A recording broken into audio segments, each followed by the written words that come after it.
हम जो पहला जो सब्जेक्ट ले रहे हैं वो है polity, Indian polity and constitution. ये मैंने पहले क्यों लिया है, क्योंकि एज ए सिटीजन आपको इतनी अवेयरनेस तो होनी ही चाहिए कि हम किस कंट्री में रह रहे हैं, वो कंट्री किस तरीके की है, उसके क्या फीचर्स हैं, कंट्री में क्या होना चाहिए क्या नहीं होना चाहिए। तो इतनी बेसिक अंडरस्टैंडिंग आप में होनी चाहिए। तो इसके लिए हम क्या करेंगे कि इस कोर्स में इंडियन पॉलिटी में हम बेसिक फीचर्स देखेंगे, इंडियन पॉलिटी के हिस्टोरिकल बैकग्राउंड देखेंगे कि कैसे हमारी जो कंट्री है वो इवॉल्व हुई है और कैसे हमारा कॉन्स्टिट्यूशन बना है, कैसे हमारे देश में हमारी कंट्री में गवर्नेंस होता है, किस तरीके से गवर्नमेंट वर्क करती है। और आर्टिकल्स, वेरी इंपॉर्टेंट आर्टिकल्स, मैं आपको ये गारंटी देता हूं कि आपने ये जो सीरीज है लेक्चर्स की अगर आपने देख ली और आपने सही से फॉलो की है तो मैं आपको जो भी इंपॉर्टेंट आर्टिकल हैं कॉन्स्टिट्यूशन के वो याद करवा दूंगा, ऐसा याद करवाऊंगा कि आप इवन भूल तक नहीं पाओगे उसको। इस तरीके से हम लोग इनको देखेंगे, चाहे वो कॉन्स्टिट्यूशन के पार्ट्स हों, शेड्यूल्स हों, आर्टिकल्स हों, फंडामेंटल राइट्स हों, डीपीएसपीज हों। तो ये जो भी इम्पोर्टेंट जो आर्टिकल्स हैं ना वो हम पूरा अच्छे से याद कर सकते हैं, उनको अच्छे से मेमोराइज कर लेंगे। तो इसमें ये देखेंगे, इस इवन दो ऐसा नहीं है कि सिर्फ ये कोर्स सिर्फ याद करने वाला होने वाला है, मेमोराइज करने वाला होने वाला है, ब्रेनलेस जस्ट एक मगिंग होने वाली है, ऐसा नहीं है। मैं जहाँ जहाँ पे कॉन्सेप्ट को एक्सप्लेन करना होगा तो वहाँ पे भी कॉन्सेप्ट को एक्सप्लेन किया जाएगा, ठीक है।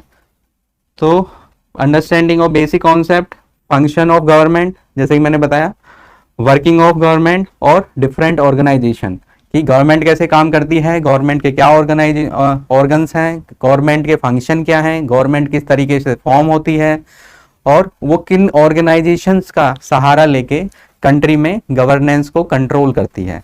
तो ये सारी चीज़ें हम इस इंडियन पॉलिटी सेक्शन में हम देखने वाले हैं। तो चलिए स्टार्ट करते हैं। तो पहले हम ये देख लेते हैं कि हम आखिर किस कंट्री के बारे में पढ़ने की कोशिश कर रहे हैं, किस कंट्री के बारे में जानने की कोशिश कर रहे हैं। तो ये हमारा इंडिया है, ये इंडिया का मैप है। जब इंडिया 1956 में इस तरीके के हमारा ऑर्गेनाइजेशन था स्टेट्स का, तो आप देख पा रहे होंगे कि ये जो मैप है, जो पिक्चर है, वो इससे कितनी डिफरेंट है, किस तरीके से हम चीज़ों को हमने चेंज किया है। पहले जो स्टेट्स थे उनका शेप कैसा था और अब वो कैसा हो चुका है प्रेजेंट में, है ना।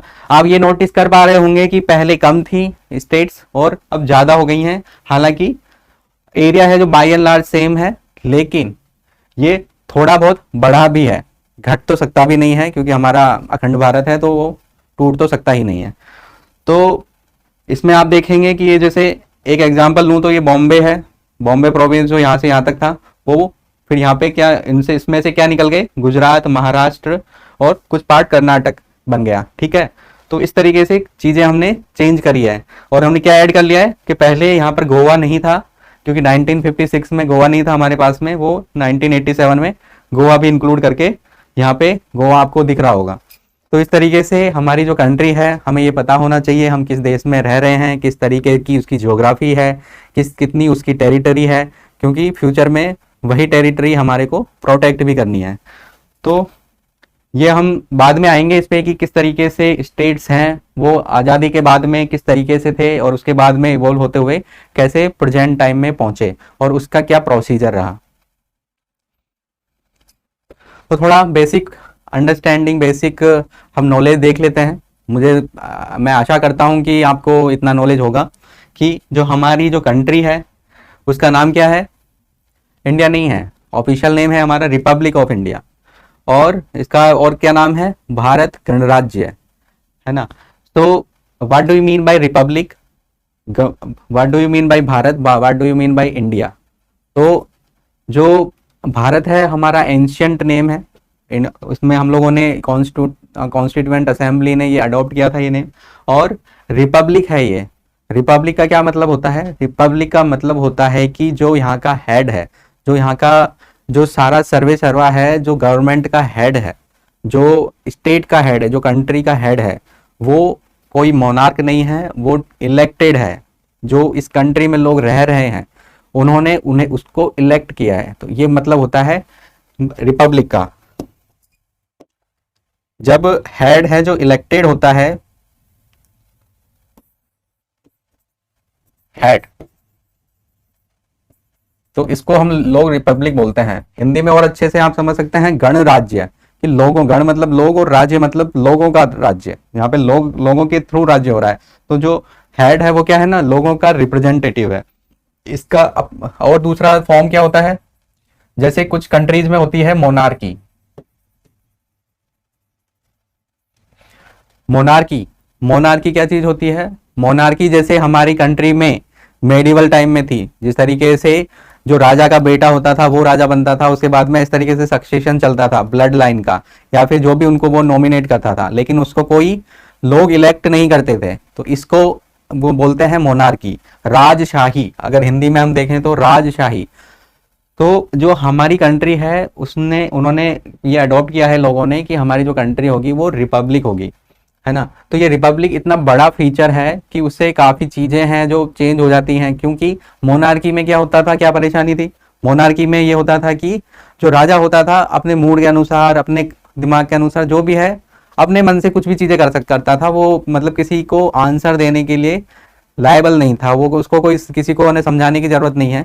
तो ऐसे संघी लोग भी हमारे जो मेडिवल टाइम में राजा हुए हैं जिन्होंने देश को काफी नुकसान पहुंचाया है।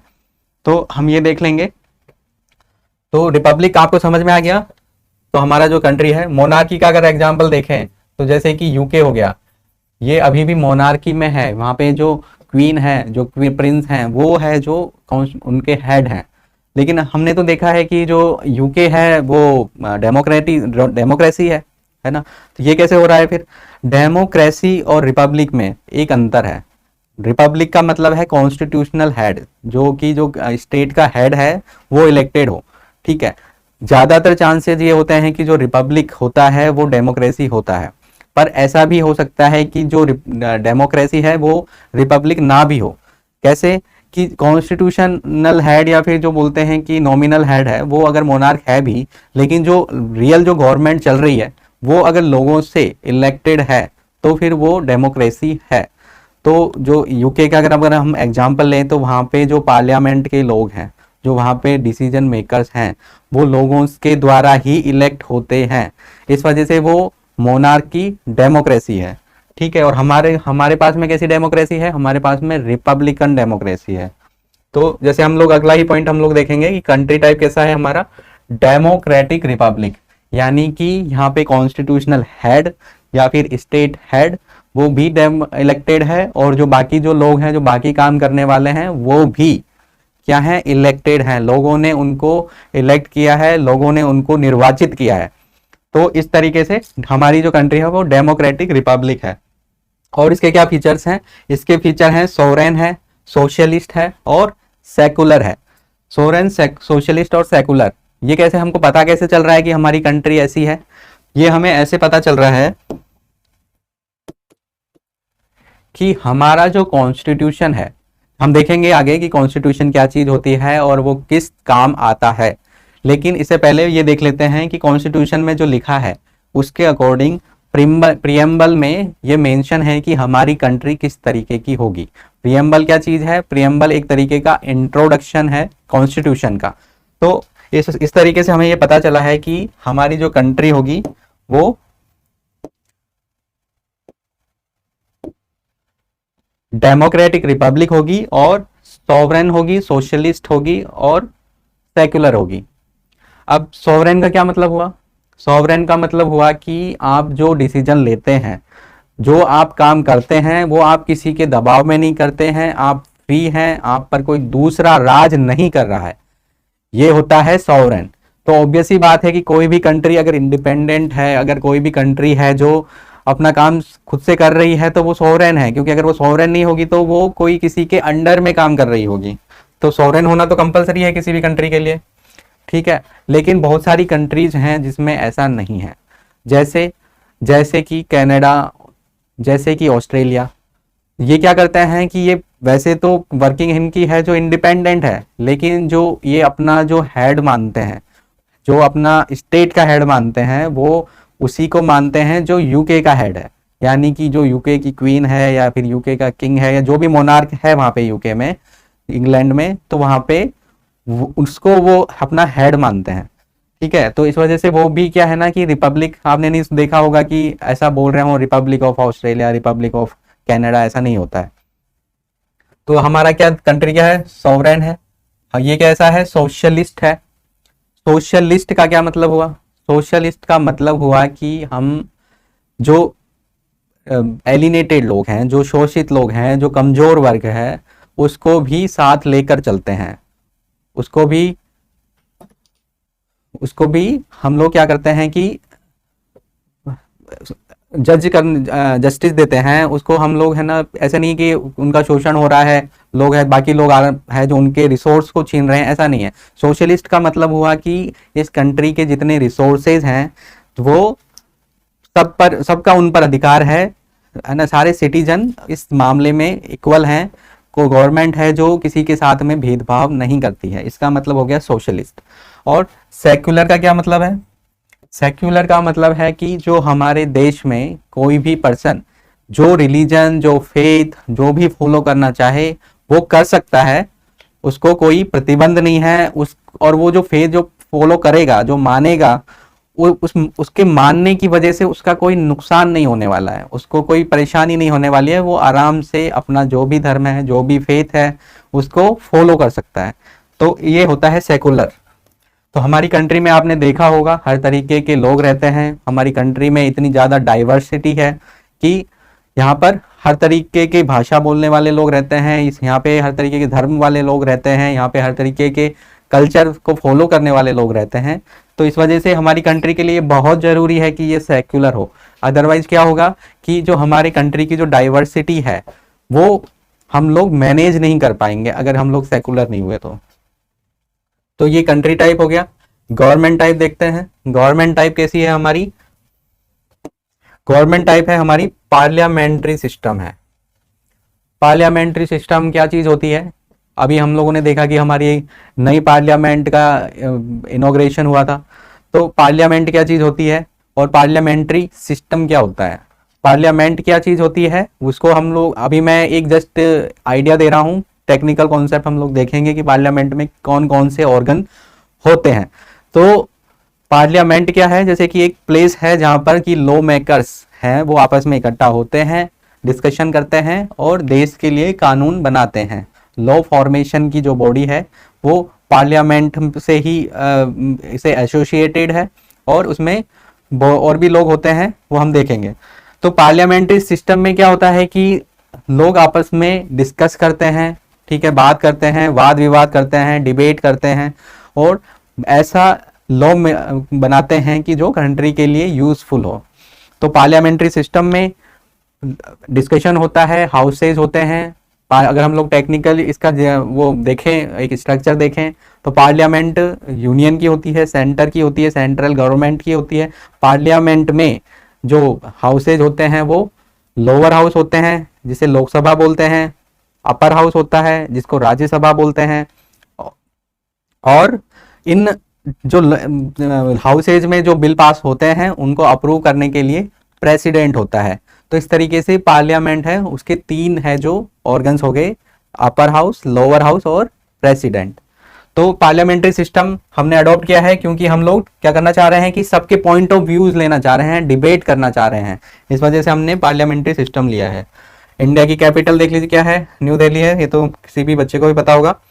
एडमिनिस्ट्रेटिव डिविजन्स देखते हैं तो हमारे पास में 28 स्टेट्स हैं, 8 यूनियन टेरिटरीज हैं, जिसमें से अभी न्यू हम लोगों ने देखा था क्या, J&K, जम्मू एंड कश्मीर और लद्दाख ऐड होके 8 टेरिटरीज हैं। तो ये हमारा कुछ बेसिक आइडिया हो गया था इंडिया की टेरिटरी के लिए। और इंडिपेंडेंस हमको कब मिली, 15 अगस्त 1947। इंडिपेंडेंट किससे मिली, इंडिपेंडेंट हमको मिली है ब्रिटिश कॉलोनियल रूल से, क्योंकि हमारा देश ऐसा नहीं था कि 1947 में बना है, हमारा देश पहले भी था, ठीक है। लेकिन जो अभी का जो हम कंट्री देखते हैं, जो इसमें कंट्रीज में जो लॉ फॉलो होते हैं वो 1947 से हम इंडिपेंडेंट हुए हैं, वहां से हम लोगों का जो as a country, as a state, as a nation हम लोग स्टार्ट हुए हैं। कंट्री की टेरिटरी पहले भी थी, लेकिन वो इस तरीके के लॉज से बंधी हुई नहीं थी। यहाँ पर कोई एक किंग नहीं था, लोगों में मोनार्की चल रही थी, फाइट्स हो रही थी, वॉर हो रही थी, और ब्रिटिशर्स हैं जो कि फॉरेनर थे, वो इस पर राज कर रहे थे, वो रिसोर्सेज है उनको एक्सप्लॉइट कर रहे थे। तो इस तरीके से जो कंट्री हम लोग एज ए कंट्री हम कहाँ से स्टार्ट हुए हैं, 1947 से। कॉन्स्टिट्यूशन, कॉन्स्टिट्यूशन को हम देखेंगे अभी डेफिनेशन। इससे पहले ये देख लेते हैं कि कॉन्स्टिट्यूशन क्या है, कि हमारा जो लीगल सिस्टम है, देश में जो कानून कौन सा फॉलो होगा, किस तरीके से रूल फॉलो किए जाएंगे, किस तरीके से लोग इस कंट्री में रहेंगे, पब्लिकली किस तरीके से इंटरेक्ट करेंगे, लोगों को न्याय किस बेसिस पर मिलेगा, जो फंडामेंटल लॉज हैं वो हैं कॉन्स्टिट्यूशन प्रोवाइड करता है, और कॉन्स्टिट्यूशन के बेसिस पर ही बाकी के जो लॉज हैं वो एप्लीकेबल होते हैं। तो लीगल सिस्टम जो इंडिया का है वो कौन किससे हमको मिलता है, कॉन्स्टिट्यूशन से मिलता है। तो ये जो कॉन्स्टिट्यूशन है वो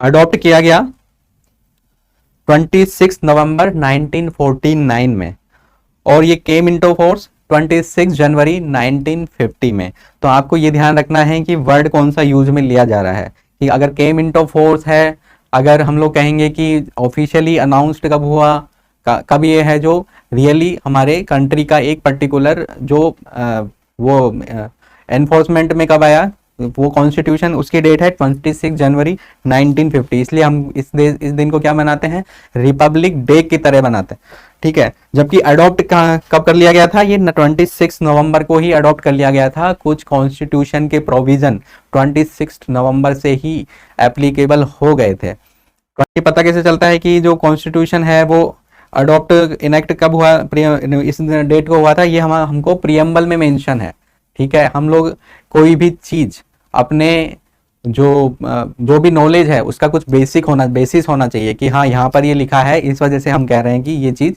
इस तरीके से है।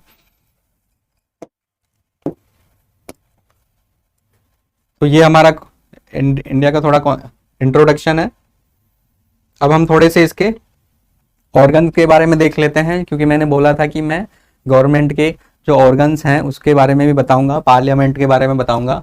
तो यूनियन एग्जीक्यूटिव, यूनियन एग्जीक्यूटिव क्या चीज़ है, कि एग्जीक्यूटिव क्या चीज़ है, एग्जीक्यूट वर्ड से बना है ये एग्जीक्यूटिव। एग्जीक्यूट का मतलब होता है कि उसको इम्प्लीमेंट करना, फॉलो करवाना, उसको जो प्रैक्टिकली उसको एग्जीक्यूट करना, उसको कार्यरत करना, ठीक है उसको। तो एग्जीक्यूटिव क्या कौन हो गया, जो जितने भी लॉज हैं उनको ग्राउंड लेवल पर इम्प्लीमेंट करते हैं उनको बोलते हैं एग्जीक्यूटिव। और यूनियन का क्या मतलब हो गया, हमारा पूरा देश। अभी मैंने मैप दिखाया था, तो जो वो एग्जीक्यूटिव हैं उनका जो ऑर्डर है, उनकी जो पावर है वो ऑल इंडिया टेरिटरी पर चलती है। और स्टेट का क्या मतलब हो गया, स्टेट एग्जीक्यूटिव का मतलब, स्टेट एग्जीक्यूटिव का मतलब हो गया कि जो उसकी पावर है वो सिर्फ एक स्टेट में है। जैसे कि हमने देखे थे कि काफ़ी सारे स्टेट हैं हमारे कंट्री में, तो कंट्री जो स्टेट में ही उसकी जो पावर लिमिटेड है, इस वजह से हम उसको बोलेंगे स्टेट एग्जीक्यूटिव। और यूनियन एग्जीक्यूटिव हो गया कि जो पूरे कंट्री में जितनी भी टेरिटरीज हैं सब में उसकी पावर होगी, उसको वो कोई भी चीज़, कोई भी काम अपनी पूरी कंट्री में करवा सकता है बेसिस ऑफ लॉज, किसी भी लॉ को वो इम्प्लीमेंट कर सकता है। तो जो यूनियन एग्जीक्यूटिव है वो पहला कौन है, प्रेसिडेंट है, और फिर है प्राइम मिनिस्टर, और फिर है काउंसिल ऑफ मिनिस्टर। ये यूनियन एग्जीक्यूटिव्स में आते हैं। यूनियन एग्जीक्यूटिव में मतलब प्रेसिडेंट का क्या रोल है, प्रेसिडेंट का रोल है कि जो इस कंट्री में जितने भी काम होते हैं यूनियन लेवल पर सेंटर के द्वारा, सेंट्रल गवर्नमेंट की वजह से, तो वो सारे जो काम होते हैं वो प्रेसिडेंट के नाम पर किए जाते हैं। इसलिए प्रेसिडेंट को जो हमारा कॉन्स्टिट्यूशन है वो हेड की वो देता है, हेड की पोस्ट देता है कि ये है जो कॉन्स्टिट्यूशनल हेड है, ठीक है। तो इसमें ये रहता है कि जो प्रेसिडेंट है वो कॉन्स्टिट्यूशनल हेड है, वो नॉमिनल हेड है, वो दी जूरे हेड है। ये हम लोग अभी अब प्रेसिडेंट की जो स्लाइड होगी उसमें देखेंगे। तो सारे जो काम होते हैं यूनियन लेवल पर वो प्रेसिडेंट के नाम पर होते हैं। करता कौन है, कौन डिसीजन कौन लेता है, दिमाग किसका होता है, दिमाग जैसे पहले के टाइम पर भी किसका होता था, जब राजा होता था वो कोई काम करता था तो किसकी एडवाइस पर, किसके दिमाग से काम करता था, वो अपने मंत्री के दिमाग से काम करता था, मिनिस्टर के दिमाग से काम करता था। तो इस तरीके से हम ये देख सकते हैं कि प्रेसिडेंट एक तरीके का अगर किंग माने तो जो उसका किसकी एडवाइस पर काम करेगा, मिनिस्टर की। और प्राइम मिनिस्टर का मतलब है ये एक ही है, और ये जो सारे मिनिस्टर हैं उनमें प्राइम है, उनमें सबसे बड़ा है, उनका हेड है, तो वो हो गया प्राइम मिनिस्टर। तो जो सारे जो काम होते हैं वो कौन करता है, प्राइम मिनिस्टर करता है, लेकिन किसके नाम पर करता है कि प्रेसिडेंट के नाम पर करता है। तो जो प्राइम मिनिस्टर है वो वाकई में एक रोल क्या करता है कि जो कंट्री में जितने भी काम हो रहे हैं वो यूनियन लेवल पर सेंटर के द्वारा वो कौन कर रहा है, प्राइम मिनिस्टर कर रहा है इन रियलिटी। तो इसको हम लोग बोलते हैं रियल हेड या फिर गवर्नमेंट का हेड। गवर्नमेंट का हेड एक होता है स्टेट का हेड, स्टेट का हेड होता है नाम का होता है जो है प्रेसिडेंट। गवर्नमेंट का हेड है वो क्या है, प्राइम मिनिस्टर है। तो इसको और क्या बोलते हैं, डी फैक्टो हेड। फैक्ट क्योंकि जो प्राइम मिनिस्टर है वो रियल हेड है, ठीक है, उसी के अनुसार काम हो रहा है। तो जो रियलिटी को और सिनोनिम्स अगर हम देखें तो क्या होता है, रियल का जो सिनोनिम होता है, जो पर्यायवाची होता है वो क्या होता है, फैक्ट, ठीक है, रियलिटी फैक्ट, ठीक है। तो इस तरीके से जो इसका और दूसरा नाम क्या हो गया, डी फैक्टो हेड, कि वो जो रियल जो हेड है वो कौन है, प्राइम मिनिस्टर है। तो मैंने कहा था कि प्राइम मिनिस्टर है जो बाकी मिनिस्टर्स का जो हेड है, तो यानी कि वो कौन है, वो मिनिस्टर है काउंसिल ऑफ मिनिस्टर्स। जो काउंसिल ऑफ मिनिस्टर्स हैं वो सारे काम प्राइम मिनिस्टर की निगरानी में, उसके लीडरशिप में प्राइम मिनिस्टर की वो सारे काम करते हैं। अलग अलग काम है, ऐसा तो क्या है, इतनी कंट्री में इतने सारे काम हैं, क्या सारे काम हैं जो प्राइम मिनिस्टर खुद से कर पाएगा, एक जना इतनी बड़ी कंट्री को संभाल पाएगा, नहीं, उसको लोगों की जरूरत होगी, और लोगों की जरूरत होगी तो लोगों को अलग अलग तरीके के काम देने पड़ेंगे। और कंट्री में आपके देखो, घर में, आपके ऑफिस में जब इतने सारे काम होते हैं, वो काम आप अकेले नहीं करते हो, तो कंट्री में तो कितने सारे काम होते हैं। तो ये जो काम है उनको अलग अलग एरियाज में बांट कर, अलग अलग है जो चीज़ों में अलग अलग पर्सन को है जो अपॉइंट करना, ठीक है। तो ये जो अलग अलग जो चीज़ें जो मिनिस्टर करते हैं वो है काउंसिल ऑफ मिनिस्टर, ये है सेंट्रल बॉडी, ठीक है। ये सारे मिलकर है जो देश में गवर्नमेंट को रन करते हैं, गवर्नेंस करते हैं। तो इसके बाद में हम देखते हैं स्टेट एग्जीक्यूटिव। तो आपको मैंने एग्जीक्यूटिव का काफ़ी अच्छे से एक्सप्लेन कर दिया है, तो हम लोगों को अब इतनी दिक्कत नहीं आनी चाहिए। तो जो पोस्ट प्रेसिडेंट की यूनियन लेवल पर है, जो पोस्ट है जो सेंटर लेवल पर है, तो वही पोस्ट क्या है, गवर्नर की स्टेट लेवल पर है। तो स्टेट में जो काम हो रहा है वो किसके नाम पर होगा, गवर्नर के नाम पे होगा। प्राइम मिनिस्टर जिस तरीके से काम कर रहा था वो स्टेट में कौन करेगा, चीफ मिनिस्टर करेगा। और काउंसिल ऑफ मिनिस्टर यूनियन में जिस तरीके से थे वही स्टेट में भी उस तरीके से ही काम करेंगे। बस अंतर क्या है, अंतर है टेरिटरी का, अंतर है कि उनका जो रूल है, उनकी जो पावर है स्टेट एग्जीक्यूटिव की, वो सिर्फ स्टेट तक लिमिटेड है, दूसरे स्टेट में इंडिया के जो ठीक है, दूसरे स्टेट में इंडिया के एप्लीकेबल नहीं होगी। यूनियन का मतलब है कि पूरी कंट्री में वो लोग पावर एंजॉय करेंगे, वो अपनी पावर को यूज कर सकते हैं।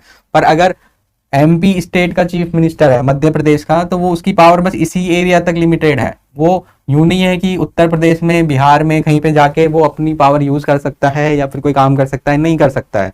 उसको की जो पावर है वो जो काम करवा सकता है वो सिर्फ अपने ही स्टेट में करवा सकता है। इसको बोलते हैं स्टेट एग्जीक्यूटिव, ठीक है। इस वजह से हम देखते हैं कि हर स्टेट का जो है चीफ मिनिस्टर होता है, ठीक है। इवन यूनियन टेरिटरी जैसे कि दिल्ली एनसीआर हो गया तो उसका भी चीफ मिनिस्टर है।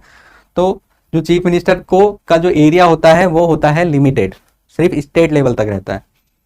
इस तरीके से हमने देखा स्टेट और यूनियन हमको अगर समझ में आ गया है तो हम अब देख लेंगे यूनियन लेजिस्लेटिव, ठीक है। मैंने थोड़ा बहुत आइडिया पहले भी दे दिया है कि पार्लियामेंट के 3 है जो पार्ट हैं, लोअर हाउस, अपर हाउस और प्रेसिडेंट। आपने ये एक बात नोटिस करी होगी कि मैंने जब एग्जीक्यूटिव में लिख रहा था तो प्रेसिडेंट को सबसे पहले लिखा, और जब मैं लेजिस्लेटिव की बात कर रहा हूँ तो प्रेसिडेंट या गवर्नर है उनको मैं लास्ट में लिख रहा हूँ। इसका क्या है ना, एक रीजन है। पहले समझ लेते हैं कि जो पार्लियामेंट है यूनियन लेजिस्लेटिव है, तो वो लोअर हाउस उसमें है, एक है, उसको लोकसभा भी उसी को ही बोलते हैं, ठीक है। हाउस ऑफ द पीपल भी उसी को बोलते हैं, हाउस ऑफ कॉमन्स भी उसी को बोलते हैं। कॉमन क्या चीज होती है? जो लोगों में आम होती है, यानी कि जो पीपल और कॉमन एक ही बात हो गई। तो ये जो चीज है ना, आपको कभी भी अगर दिख जाए तो इसका मतलब ये जो चीजें हैं सारी एक ही हैं। ठीक है, इसमें कंफ्यूज नहीं होना है कि जो भाई ये लॉ हाउस ऑफ कॉमन कौन सा आ गया या फिर लोअर हाउस का क्या मतलब हो गया। ये सारी चीजें एक ही है। ठीक है, और एक होता है अपर हाउस। हम लोग देखेंगे, इनको कंपैरिजन भी हम लोग करेंगे कि लोअर हाउस और अपर हाउस में किस तरीके से चीजें अलग अलग हैं, क्यों उसको अपर हाउस बोला जाता है, क्यों इसको लोअर हाउस बोला जाता है। तो अपर हाउस कौन सा है? हमारे इंडिया में हम उसको बोलते हैं राज्यसभा। ठीक है, ये होता है काउंसिल ऑफ स्टेट्स, ये भी इसी का ही नाम है।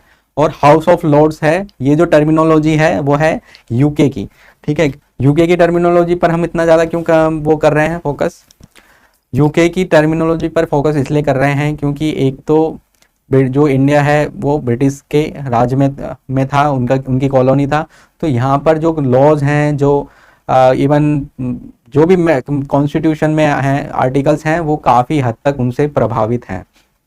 ठीक है, जब हम कॉन्स्टिट्यूशन का बैकग्राउंड देखेंगे, ठीक है, तो हमको ये पता चलेगा कि काफ़ी चीज़ें हैं जो हमने यूके के कॉन्स्टिट्यूशन से, इवन जो यूके के जो लोग यहाँ पर ब्रिटिशर्स का जब राज चल रहा था तो उन्होंने भी कुछ अपने लॉज का फ्रेमवर्क तैयार करके रखा था, क्योंकि कोई भी गवर्नमेंट बिना लॉज के नहीं चलती है। तो हालांकि वो है जो उनका जो राज था वो एक्सप्लॉइटेटिव था, लेकिन उसके बाद भी उन्होंने कुछ लॉज बना रखे थे। और इंडिया का जो कॉन्स्टिट्यूशन लिखा गया, या फिर इंडिया में आज भी जो लॉज चलते हैं, उन पर जो ब्रिटिश लॉज हैं उनका प्रभाव अभी भी है। तो इस वजह से हम लोग यूके के कॉन्स्टिट्यूशन की टर्मिनोलॉजी है उसको थोड़ा सा सीखने का प्रयास कर रहे हैं, उसको याद करने का प्रयास कर रहे हैं। तो अपर हाउस में हमने देखा कि हाउस ऑफ लॉर्ड्स भी है जो यूके में बोलते हैं, और उसके बाद में आता है प्रेसिडेंट। अब हम थोड़ा सा इनकी वो देख लेते हैं कि हम लोगों ने इस सीक्वेंस में क्यों लिखा है। इस सीक्वेंस में लिखा है क्योंकि जैसे ये हाउस ऑफ द पीपल क्यों बोलते हैं इसको? इसलिए बोलते हैं क्योंकि इसमें जो भी लोग हैं वो जनता से इलेक्ट होकर आते हैं, लोग हैं जो उनको चुनते हैं, आम लोग उनको चुनते हैं। इस वजह से इनको पीपल, हाउस ऑफ पीपल या हाउस ऑफ कॉमन्स बोलते हैं। जबकि राज्यसभा में जो लोग बैठते हैं, जो लोग डिबेट करते हैं, उनको कॉमन लोग नहीं चुनते हैं, उनको है जो स्टेट लेजिस्लेटिव असेंबली के जो लोग हैं वो चुनते हैं, जो पहले से इलेक्ट होते हैं, जो जो जनता के द्वारा इलेक्ट होते हैं। फिर वो जो इलेक्ट हो जाते हैं वो फिर है जो इनको चुनते हैं। तो इस वजह से जो इनका जो चुनाव है जो आम जनता नहीं करती है, इस वजह से इनको है जो हाउस ऑफ लॉर्ड्स बोलते हैं। लॉर्ड्स का मतलब होता है कुछ वीआईपी आदमी। ठीक है, तो क्योंकि ये क्या करते हैं ना कि जो आम जनता है, जो बाकी जो जमीन से जुड़ने वाला कहते हैं ना, जमीन से जुड़ने का, तो इनका ऐसा कंपल्शन नहीं होता है कि वो है ना जाके लोगों से जुड़े या फिर उनसे वोट मांगे, क्योंकि जो आम जनता है वो इनको वोट नहीं करती है। ठीक है, ये नॉमिनेट भी होते हैं। ठीक है, हमारे जो कॉन्स्टिट्यूशन के अकॉर्डिंग जो प्रेसिडेंट है वो राज्यसभा के जो मेंबर्स हैं उनको अपॉइंट करता है, नॉमिनेट करता है अपनी इच्छा से। ठीक है, बिना वो जनता की उसको परमिशन नहीं लगती है। तो इस तरीके से जो ये लोग हैं वो कॉमन नहीं है। और उसके बाद में आता है प्रेसिडेंट। तो कोई भी जब लॉ बनता है तो या तो वो लोकसभा में इंट्रोड्यूस होता है या फिर राज्यसभा में इंट्रोड्यूस होता है। ठीक है, तो इन दोनों हाउस में से ये दोनों में वो पास होना चाहिए। ठीक है, जो वीआईपी लोग कह सकते हैं, जस्ट मैं अंडरस्टैंडिंग के लिए बता रहा हूँ, तो वो भले कॉमन लोग हैं और वीआईपी लोग हैं, वो दोनों जब इसमें एग्री कर जाएंगे तब वो लॉ पास करके जब प्रेसिडेंट के पास जाएगा और प्रेसिडेंट उसको फाइनल परमिशन देगा। ठीक है, तब जाके वो पर्टिकुलर जो बिल होता है, जो पर्टिकुलर जो एक फ्रेमवर्क होता है, एक ड्राफ्ट होता है, वो पास होकर लॉ बनता है। तो ये एक लॉ का प्रोसीजर है। इसको हम लोग आगे डिटेल में जब पार्लियामेंट की वर्किंग जब हम लोग समझ रहे होंगे तब हम लोग और ज़्यादा अच्छे से देखेंगे। तो इस वजह से मैंने ये जो सीक्वेंस है इस तरीके से रखा है। अब हम लोग देखते हैं स्टेट लेजिस्लेचर। स्टेट लेजिस्लेचर में क्या रहता है? जिस तरीके से पार्लियामेंट में लोअर हाउस होता है, लोकसभा होता है यूनियन लेवल पर, इसी तरीके से स्टेट के लेवल पर जो हमारा लोअर हाउस होता है उसको हम बोलते हैं लेजिस्लेटिव असेंबली। ठीक है, विधानसभा। उसके बाद में जिस तरीके से सेकंड जो चैम्बर होता है, सेकंड हाउस जिसको अपर हाउस बोलते हैं, उस वो यूनियन लेवल पर क्या होता है? राज्यसभा होता है। स्टेट लेवल पर होता है लेजिस्लेटिव काउंसिल। ठीक है, विधान परिषद। तो ये जो लेजिस्लेटिव काउंसिल है वो सारे स्टेट्स में नहीं है, कुछ ही स्टेट्स में है। ठीक है, वो किन स्टेट्स में है वो मैं आपको याद करवा दूंगा, ये मेरे ऊपर है, ये मेरी जिम्मेदारी है। तो लेजिस्लेटिव काउंसिल हो गया। उसके बाद में जो काम प्रेसिडेंट करता है वही स्टेट लेवल पे कौन करता है, गवर्नर करता है। आप ये चीज जो गवर्नर के फंक्शन है और प्रेसिडेंट के फंक्शन है या फिर उनकी क्या पावर है, इसको इस तरीके से याद कर सकते हैं कि जो पावर प्रेसिडेंट की यूनियन में होती है वही पावर गवर्नर की स्टेट में होती है। कहीं कहीं पे थोड़ा अंतर है, वो हम लोग बाद में देखेंगे और उसको किस तरीके से याद करना है वो भी हम देखेंगे।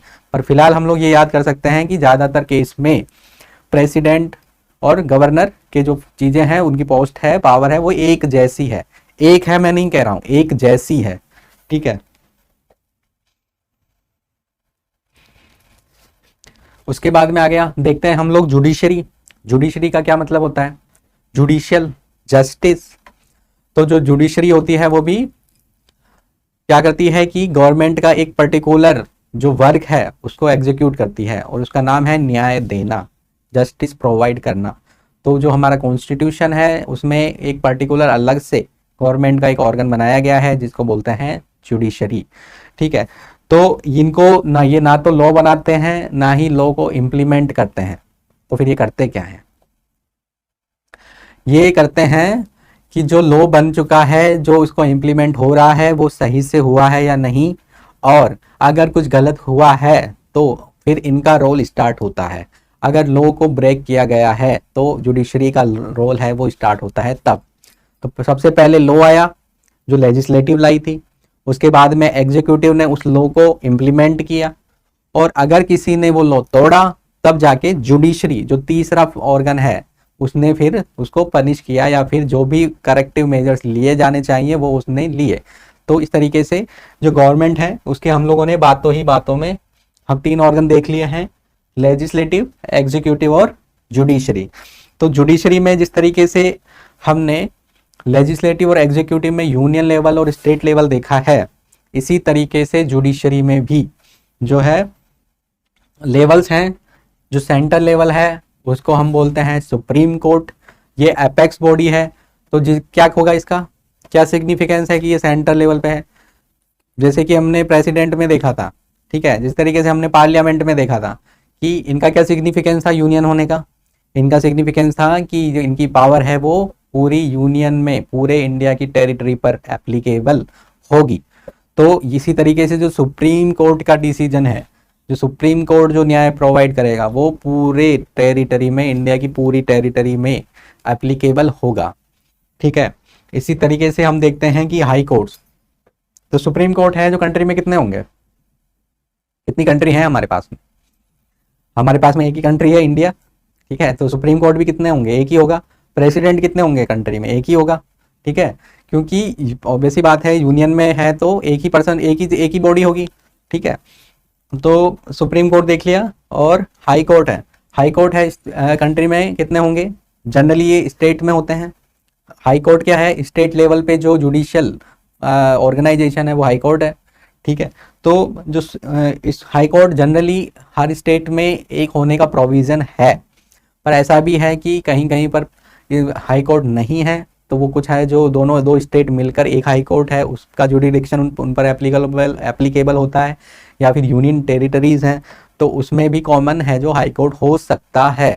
वो हम लोग देखेंगे कि किसमें हाई कोर्ट है, किस स्टेट में किसमें नहीं है, और कौन सा हाई कोर्ट है जिसका जुडिडिक्शन स्टेट और यूनियन टेरिटरी दोनों पर एप्लीकेबल है। तो ये हाई कोर्ट की बात हो गई। हाई कोर्ट का फंक्शन क्या है, वही फंक्शन है जो सुप्रीम कोर्ट का है। ठीक है, तो हाई कोर्ट है जो सुप्रीम कोर्ट के अंडर में आ गया, और जो उसके बाद में आता है सबऑर्डिनेट कोर्ट, वो हाई कोर्ट के अंडर में आ गया। तो इस तरीके से हिरार्की है।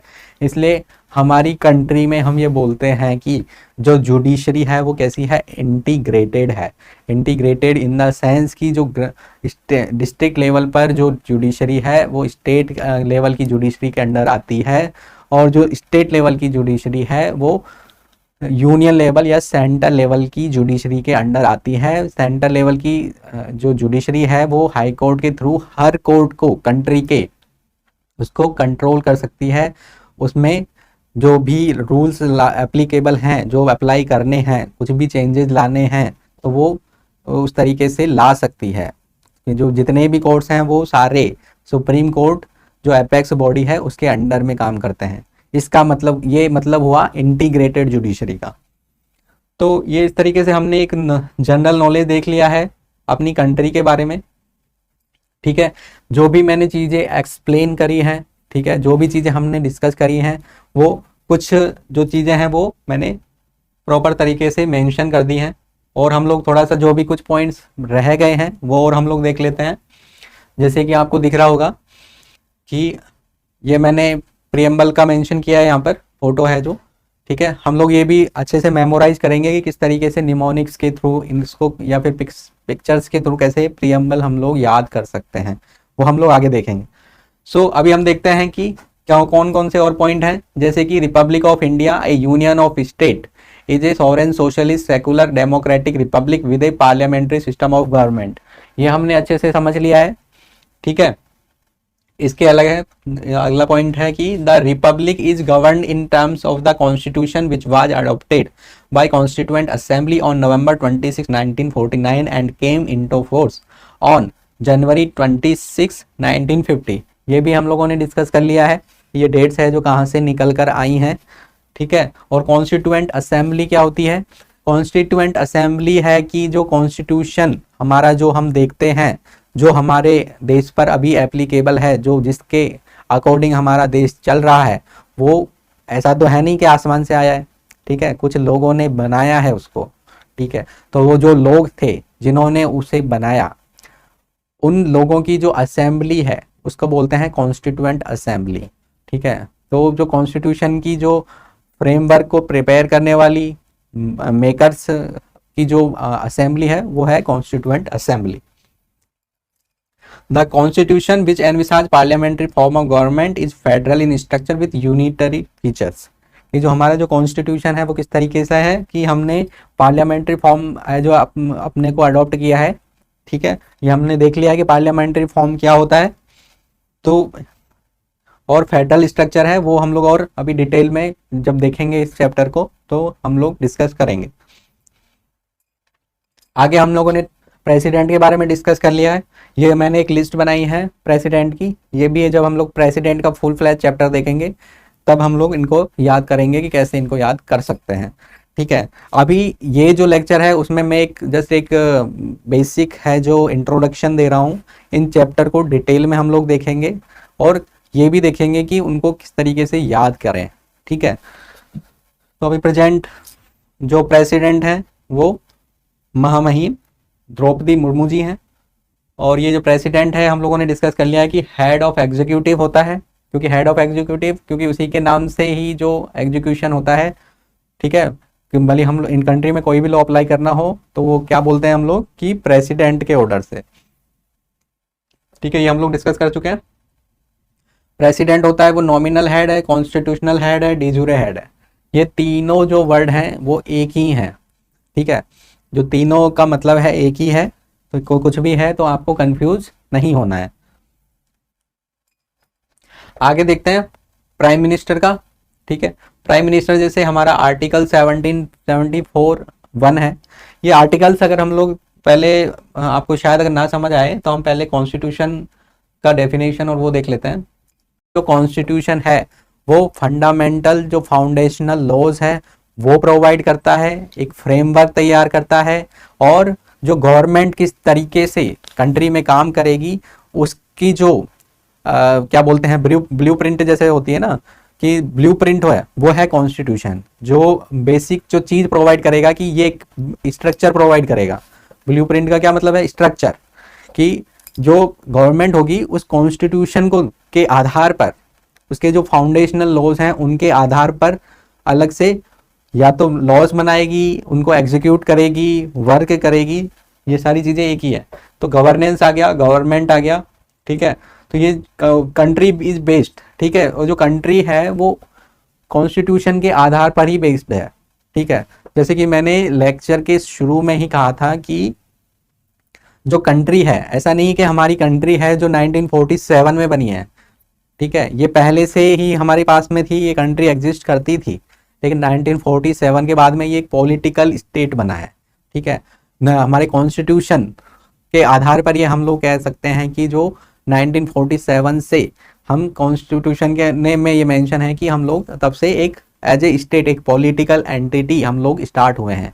हमारा जो कॉन्स्टिट्यूशन है वो आया भले 1950 में है, ठीक है, लेकिन हमारे जो 1947 से ही है, जो हमारे देश के जो लोग हैं उन्होंने अपने अकॉर्डिंग लॉज को बनाना शुरू कर दिया था, उनको इम्प्लीमेंट करना शुरू कर दिया था। ठीक है, तो उसके बाद में वो उस टाइम तक है जो चलता रहा, और 1950 के बाद में एक प्रॉपर हमको स्ट्रक्चर मिल गया, एक कॉन्स्टिट्यूशन मिल गया। इट लेज डाउन फ्रेमवर्क, जैसे कि मैंने अभी बताया था, principal functions of various organs of the government as well as the modalities of interaction between the government and its citizen. ये जो कॉन्स्टिट्यूशन है वो क्या कर रहा है, स्ट्रक्चर, एक फ्रेमवर्क दे रहा है, प्रिंसिपल फंक्शंस दे रहा है, प्रिंसिपल्स दे रहा है कि किस तरीके से कंट्री में काम होना चाहिए।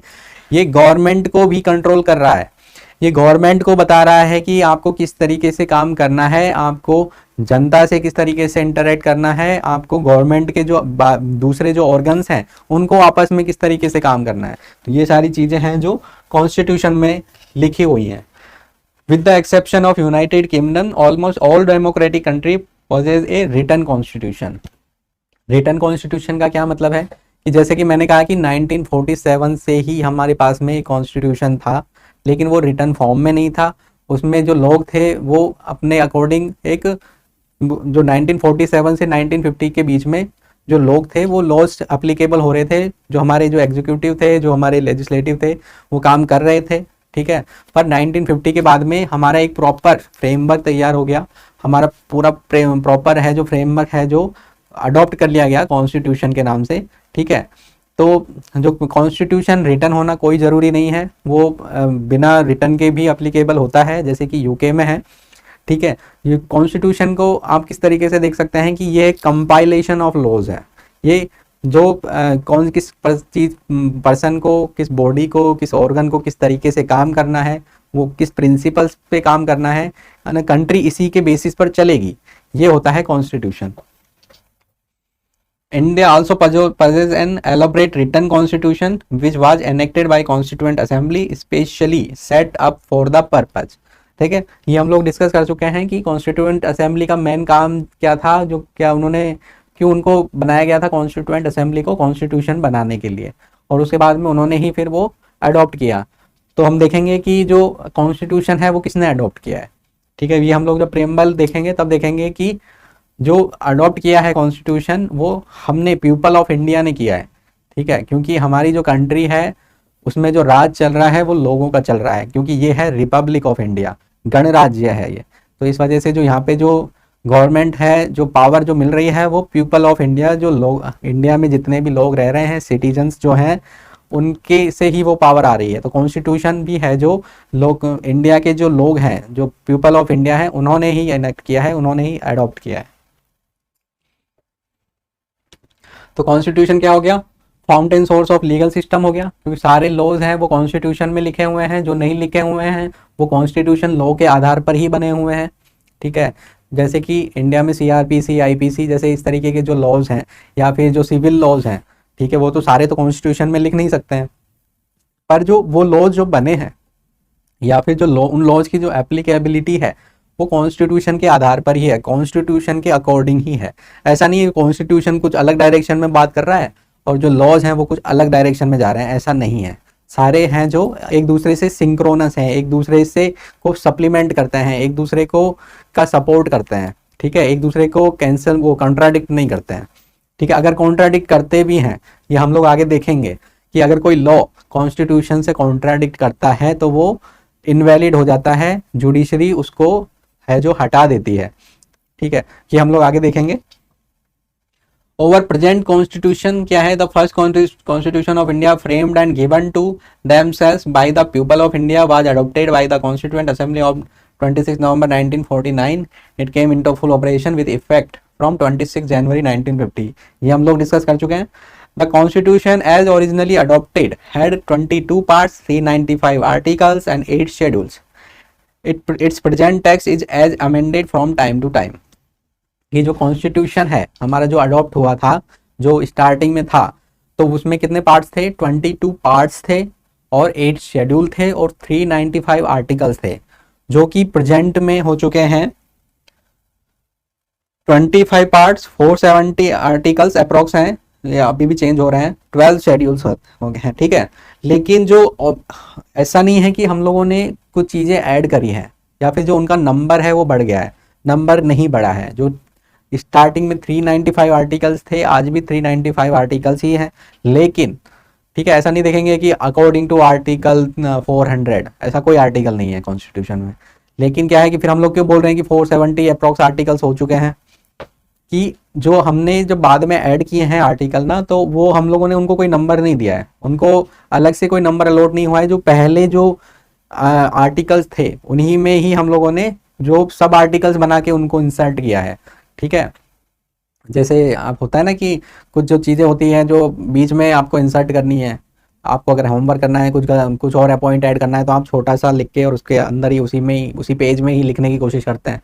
तो इस तरीके से ये कॉन्स्टिट्यूशन का जो हम चेंज कर रहे हैं या आर्टिकल कुछ नए बना रहे हैं ना, तो वो जो आर्टिकल्स हैं वो उनके जो पहले के जो आर्टिकल्स हैं उन्हीं के बीच में ही सब आर्टिकल के तौर पर हम लोग ऐड करते जा रहे हैं, जहाँ पर भी रिलीवेंट जो उसका जो टॉपिक होता है उसके अकॉर्डिंग, ठीक है। तो अभी भी जो नंबर है वो 395 है, लेकिन जब सब आर्टिकल्स करके हम लोगों ने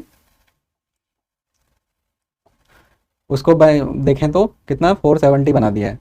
पार्ट्स हैं वो चेंज हुए हैं, उनका नंबर भी हम लोगों का जो पार्ट्स है उनका उसका नंबर चेंज नहीं हुआ है, पर जो सब पार्ट्स हैं उसके अकॉर्डिंग हम लोगों ने देखें कि जो पहले 22 पार्ट्स थे वो अब है जो उसमें से 2 पार्ट हम लोगों ने हटा दिए थे और उसके बाद में 5 पार्ट्स वापस ऐड करें, और जो वो 5 पार्ट्स ऐड किए ना वो भी सब पार्ट्स के तौर पर ऐड किए, हमने नंबर को डिस्टर्ब नहीं किया है। वो हम लोग देखेंगे कि कौन से पार्ट्स हैं। जब हम लोग पार्ट्स मेमोराइज करेंगे तब उसको इन सारे पार्ट्स को हम लोग देखेंगे, है ना। मेरे ऊपर है कि जो ये पार्ट्स हैं उनको किस तरीके से आपको मेमोराइज करवाना है और किस तरीके से पिक्टोग्राफिक के थ्रू, निमोनिक्स के थ्रू आपको सारे पार्ट्स याद करवा दिए जाएंगे, और वो भी ऐसे याद करवा दिए जाएंगे कि आप लॉन्ग टर्म नहीं भूलोगे उनको। और शेड्यूल है ये जरूर चेंज हुए हैं, ठीक है। ये शेड्यूल है जो पहले 8 थे, अब मैंने प्रॉपर तरीके से उनका नंबर भी चेंज करके वो schedule number 9, schedule number 10, schedule number 11, schedule number 12, ये प्रॉपर तरीके से हमने इंसर्ट किए हैं, इनको नंबरिंग भी दी गई है, ठीक है। तो ये हमारा कॉन्स्टिट्यूशन हो गया।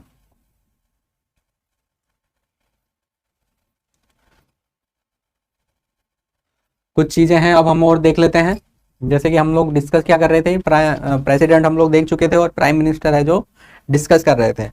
तो प्राइम मिनिस्टर का अब हम थोड़ा सा रिलेट कर पाएंगे कि जो कॉन्स्टिट्यूशन है उसमें जो लॉज हैं उनको हमने नंबर दिए हैं, ठीक है। उन जो नंबर्स हैं उनको बोलते हैं आर्टिकल। तो अब हम लोग थोड़ा रिलेट कर पाएंगे कि आर्टिकल 74 के अकॉर्डिंग कॉन्स्टिट्यूशन ने क्या बोला है कि काउंसिल ऑफ मिनिस्टर होगा गवर्नमेंट में, और उसका जो हेड होगा वो प्राइम मिनिस्टर होगा, और प्राइम मिनिस्टर की एडवाइस पर ही प्रेसिडेंट काम करेगा, प्रेसिडेंट खुद से काम नहीं करेगा, प्रेसिडेंट को काउंसिल ऑफ मिनिस्टर और प्राइम मिनिस्टर की एडवाइस पर ही काम करना पड़ेगा। तो ये चीज़ है वो हम अपने मन से नहीं कह सकते, इसके लिए हमको उसका बेसिस चाहिएगा, और बेसिस कहाँ है? कॉन्स्टिट्यूशन में। कॉन्स्टिट्यूशन के आर्टिकल 74(1) क्लॉज 1 उसमें हम लोगों को ये चीज़ मिलती है। तो आपने देखा कि मैं एक बेसिस प्रोवाइड कर रहा हूँ, एक आप रेफरेंस ले रहा हूँ। तो कॉन्स्टिट्यूशन का ये भी काम है कि वो आपके जो पॉलिटिक्स की जो टर्मिनोलॉजी है, पॉलिटिक्स के जो भी लॉज हैं, तो वो उसका जो बेसिस है, उसका जो रेफरेंस है वो भी प्रोवाइड करता है कॉन्स्टिट्यूशन। रियल एग्जीक्यूटिव है कौन है? प्राइम मिनिस्टर, हम लोग बात कर चुके हैं। प्राइम मिनिस्टर रियल एग्जीक्यूटिव है इसलिए हेड ऑफ गवर्नमेंट है। प्रेसिडेंट में क्या देखा था हमने? प्रेसिडेंट में देखा था ये हेड ऑफ स्टेट है, ठीक है। हेड ऑफ एग्जीक्यूटिव है, हेड ऑफ स्टेट है।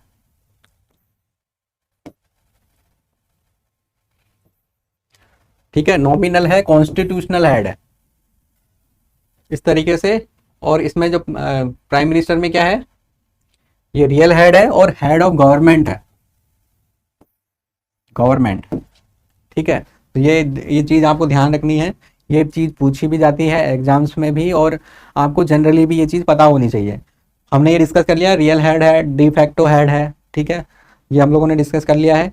And runs office with the support of the council of minister, ये भी हमने देखा कि सिर्फ प्राइम मिनिस्टर अकेला देश नहीं संभाल सकता, उसको दूसरे लोगों की हेल्प लगेगी, दूसरे लोगों को भी उसको काम में लगाना होगा और उनके काम के अकॉर्डिंग ही गवर्नमेंट चलेगी। तो जो काउंसिल ऑफ, जो अपना जो ऑफिस वो रन किससे करता है, with the help of council of minister, with the support of council of minister. The council of minister is collectively responsible to the house of the people और लोकसभा।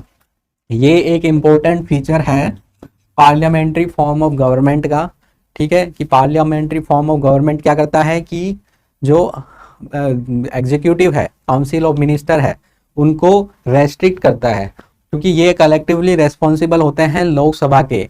अगर ये लोग कुछ भी गलत करेंगे तो लोकसभा में नो कॉन्फिडेंस मोशन के अकॉर्डिंग, नो कॉन्फिडेंस मोशन को पास करने के बाद इनको हटाया जा सकता है।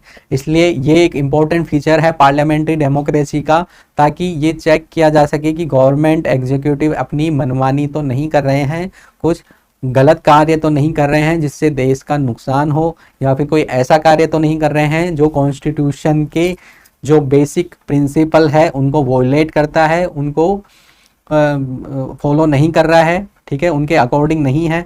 तो ये सारी चीज़ें हैं जो चेक करने के लिए, कंट्रोल करने के लिए पार्लियामेंट्री सिस्टम में है, जो इंसर्ट के होती हैं, मतलब कि पार्लियामेंट्री सिस्टम है जो के अकॉर्डिंग वो जो एग्जीक्यूटिव है उसको कंट्रोल कर सकते हैं।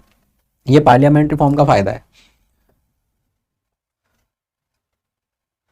इसी तरीके से हम थोड़ा स्टेट्स का देख लेते हैं कि जिस तरीके से यूनियन में हमने देखा प्रेसिडेंट और प्राइम मिनिस्टर, इसी तरीके से स्टेट में कौन है, चीफ मिनिस्टर, और स्टेट के काउंसिल ऑफ मिनिस्टर, और प्रेसिडेंट के जगह पे कौन है, गवर्नर। इसमें फिर हम लोग देखेंगे कि ऐसा तो है नहीं कि जो कंट्री है, यूनियन है, वो कुछ अलग जगह पे है और स्टेट है वो कुछ अलग जगह पे है। भाई स्टेट कंट्री के अंदर ही है ना, कंट्री के बाहर तो है नहीं। तो जब स्टेट में अगर इनका रूल चलेगा तो हर स्टेट में अपना हर चीफ मिनिस्टर का रूल चलेगा, ठीक है, तो सारा देश तो उसी से कवर हो गया। तो फिर यूनियन है वो कहाँ पे काम करेगा फिर, है ना। तो ऑब्वियस ही बात है कि स्टेट वाला कुछ बोलेगा, सेंटर वाला कुछ बोलेगा, तो किसका है जो बात सुनना है, किसके अकॉर्डिंग काम होना है। तो इसके लिए हमने क्या किया है ना कि डिस्ट्रीब्यूशन ऑफ पावर किया है ताकि कॉन्फ्लिक्ट ना हो, ठीक है, जो गवर्नेंस है वो स्मूथली चले। तो इसके लिए ये है कि कुछ जो चीज़ें हैं, कुछ जो सब्जेक्ट हैं वो यूनियन के जो सेंटर के लॉ के अकॉर्डिंग चलते हैं, में चलते हैं, उनके अकॉर्डिंग कार्य होता है उन सेक्टर में, और कुछ जो चीज़ें हैं वो स्टेट लॉज के अकॉर्डिंग होती हैं, उन कार्यरत होती हैं, ठीक है। तो इस तरीके से जो इनका जो पावर डिस्ट्रीब्यूशन है वो ही, जो उसका जो प्रिंसिपल है ना, वही है फेडरल फॉर्म ऑफ गवर्नमेंट। तो इस तरीके से स्टेट और सेंटर में जहाँ पे भी कुछ दिक्कत आती है तो डिस्ट्रीब्यूशन ऑफ लेजिस्लेटिव पावर है जो कॉन्स्टिट्यूशन ने प्रोवाइड की हुई है। ऐसा नहीं कि मेरी मन से अरे आज तुम्हारे अकॉर्डिंग काम कर लेते हैं, कल हम सेंटर के अकॉर्डिंग काम कर लेंगे, कल है ना उस अगले दिन स्टेट के अकॉर्डिंग काम कर लेंगे, तो ऐसा नहीं है। कॉन्स्टिट्यूशन में हर चीज़ को मेंशन किया गया है जो ज़रूरी है कंट्री को रन करने के लिए, और कॉन्स्टिट्यूशन के अकॉर्डिंग ही ये जो सेंटर की जो गवर्नमेंट है और स्टेट की गवर्नमेंट है आपस में एक कोलैबोरेशन बनाकर, कोऑपरेट कर कर आपस में है जो सपोर्ट कर कर काम करती हैं। तो डिस्ट्रीब्यूशन ऑफ लेजिस्लेटिव पावर किसके बीच में, पार्लियामेंट और स्टेट लेजिस्लेचर के बीच में।